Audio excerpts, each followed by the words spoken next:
guys, welcome back to the Socially Awesome channel. Elise Smith here. I am very excited to talk about this topic today because most would not expect this topic from me because I am the social media guru, right? I'm certified social media marketing expert, branding strategist, business strategist, high performance coach, certified master coach, all things social media. Like I live, eat, sleep, breathe it. I study it. I want to know how to make it better, how to utilize it for my business. But I'll tell you, it is so incredibly important to set healthy social media boundaries. So we're going to talk about that today. And this, like I said, this is not a topic people would expect from me. It is something that I have really tried to implement in 2023. I will not speak to 2022 because I had zero boundaries in my business and I made myself physically ill a lot of times by just people pleasing. I was very scared that if I set up a boundary, I would lose a business. I would lose a customer, and that would mean losing income for my family. And that meant I would go out of business tomorrow. Like I took things to the total extreme. But I want you to know it is so important to set these healthy boundaries. So I have a love-hate relationship with social media. I'm going to tell you. It's hard to create those boundaries. I love keeping up with my friends and family all over the world, my customers, my clients, my team. But it isn't always a positive force in the world. Although I try to keep mine super positive. I try to only, connect with people that are positive. If I see negativity or toxicity on my feed, I'm like, block, delete, goodbye. Like I don't have time for that in my life. But I've personally noticed, social media becoming more of a problem sometimes in my household because my husband is not a social media person. He's not into it at all. And it's very easy to get sucked into the scroll hole. And then my kids are, mom. And I'm like, 5 more minutes. Like it's very, very easy. And especially when you do it for a living, because I'm always on it. So you kind of have that excuse of, well, I'm working. Well, I didn't start this business so I could work 24/7. So setting those boundaries will hold yourself accountable of, hey, this is important piece of my life, important piece of my business, but it's not the most important thing in my life. So when I noticed myself just grabbing my phone mindlessly and just scrolling all the time, either with boredom, awkwardness, anxiety, silence, just my kids were occupied, so I had to find something to do. I had to say, okay, this is time for me to step back. It also got to a point where I was responding to people so quickly because it's at my fingertips, right? No matter where I'm at, my phone is with me. And I would respond to people so quickly that were inquiring about working with me. Some of them were just asking questions they could Google. Like, what time does your local Walmart open? Like, what? Why is that a question for me, right? But it happens. And so answering them so quickly, people got used to that response time. So then when I was at the ball field with my kids, or I decided to go to bed at 8:30, or not being by my phone for 5 minutes, people were getting upset. Like, you're ignoring me, or hello, did you get my last message? Or like, it had been an hour. And people were like, did you get my last message? No, not yet. I'll get to it when I get to it, right? So I really had to say, okay, enough is enough. My time is important. My time is valuable. And my children deserve the most of me. So I've got to really set those boundaries. So I am not going to sit here and say that I figured out the perfect balance between real life and online life, because I have not. But I have found some tips that help me, and I want to share those with you today. So the first thing is, do a social audit. Every few months, take a little bit of a time out of your day, out of your month, whatever. You remember a couple years ago in Netflix when Marie Kondo was like, and I might have said her name wrong. I apologize, Marie. But she's like, is this bringing you joy? Is this bringing you joy? Is it bringing you joy? The goal is to help you figure out if it's worth following a specific account anymore.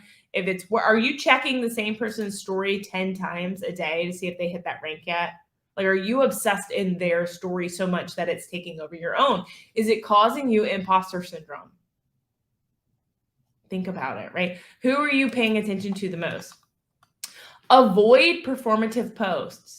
So it's incredibly easy for us to curate this perfect social media feed. And I'm not advocating for mindlessly posting, but what I'm encouraging you to do is post the things that you enjoy and stop worrying about your audience performance. Now, I highly believe in a social media strategy. That is like number one. Obviously, that's what I do for a living. But if you're posting something just because you think it's going to get more likes and it's not really something you enjoy, you're going to feel that imposter syndrome. Okay. You're going to feel like this really didn't do me any good, because what's going to happen is you're going to get 1,000 likes like you hoped, but no sales, no business, no connections, no conversations. And then you're going to have that drop off, that immediate like hi, because I got 1,000 likes, and then but nothing came out of it. There was no success from it, nothing, so you're going to have that up and down, up and down, up and down, up and down feeling. So for me, there's different platforms, of course, but Instagram's kind of where I post my stories, I document my memories, I interact with people, but my Facebook is where I'm going to share my most valuable content. And sometimes you'll see you'll see the same content on both, but I know that, Instagram, if it doesn't perform the way I want it to, that's okay. I do that because I enjoy it, right? I don't do that for the performative posts. Take a break. My last piece of big advice is take a break. So before I got back in network marketing, so in January of this year, I was like stepped out of network marketing. I wasn't sure if I was going to start with a new company. I didn't know if I was getting out of the industry completely. And I put my phone away for the whole days on Saturday and most of Sunday, honestly. Sundays, I really like to spend Sundays at home, if possible. Occasionally we have things to do on Sunday, but I like to spend it at home, preparing for the following week, because it sets me up for success to be prepared for the next week. So I would maybe like do some content planning. I might check some emails. Like I love to start my inbox on Monday with like no emails. So Sunday nights, sometimes I'll work a little bit on Sunday nights, and I'm okay with that because it's the schedule that I've curated.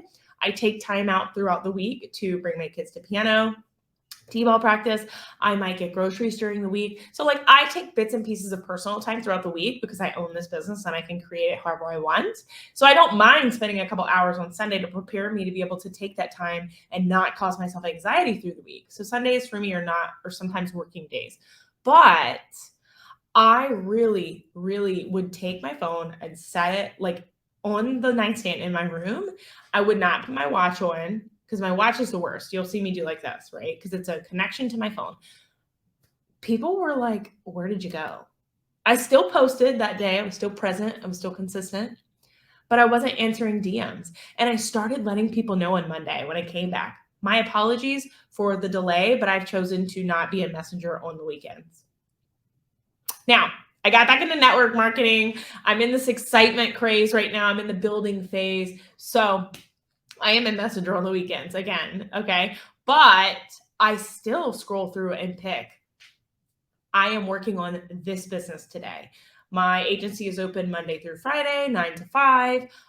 So I will scroll right past it because I'm not working that business that day. And that's okay, because I've set that boundary. It's in my contracts. My clients know up front, this is when I work on this content. This is when I work on this, this project.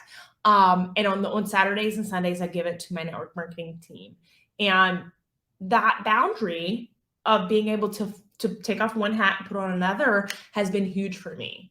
And it has made me feel I don't have the anxiety and the guilt I would feel about like not responding to people. Why would I feel guilty for that? I don't know, but I know you know what I'm talking about.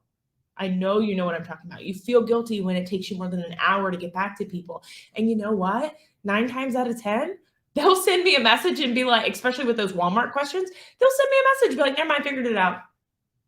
Sometimes you got to let people think on their own. I'm just saying. So set those boundaries. It's okay. It's your business. It's your life. You can create it the way you want.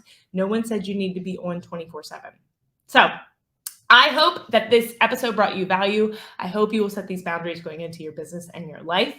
Please take a screenshot, share it in your stories, and tag me, Elise One Smith, on Instagram, Facebook, Twitter, TikTok, wherever you're going to put this. Tag me. I would love to share it to my audience, help you with your own audience growth. If you're not already in our community, Socially Awesome Entrepreneurs, check the show notes below. Make sure you get in there. We have weekly tips, tricks, and trainings to help you grow your business online. I would love it if you would leave the podcast a review. That is the biggest compliment you can give. It helps us make sure that we're reaching the right people, the people that need to hear our message. And until next time, make it simple, make it social, and make it awesome. Bye, guys.